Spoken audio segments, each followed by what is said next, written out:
ஒரு வீட்டில் ஒரு பிள்ளை. வீட்டில் நானோ ஒருவன். வாய்ப்பில்லை சண்டைக்கோ சந்தோஷ கூச்சல்களுக்கோ.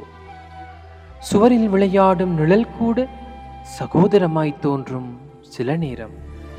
பக்கத்து வீட்டு பிள்ளைகள் சிரித்து கடந்து ஓடினால் அவர்களோடு சேர்ந்து ஓட நெஞ்சம் தவிக்கும். புதிய பொம்மை வந்தாலும் இதோ உனக்கும் என்று கூற உறவில்லை. தூக்கி எறிந்து சிரிக்க பகிர்வெனும் இன்பமில்லை. மழையில் நனைந்து கொதிக்க பக்கத்தில் ஓர் தோழன் இல்லாமல் முகத்தில் புன்னகை தந்தாலும் உள்ளத்தில் இனிப்பு துக்கம். இறுதியில் அம்மா அப்பா நிழலாகும் நேரத்தில் சுற்றிலும் மௌனம் மட்டுமே. அதுதான் ஒற்றை பிள்ளையின் உலகம்.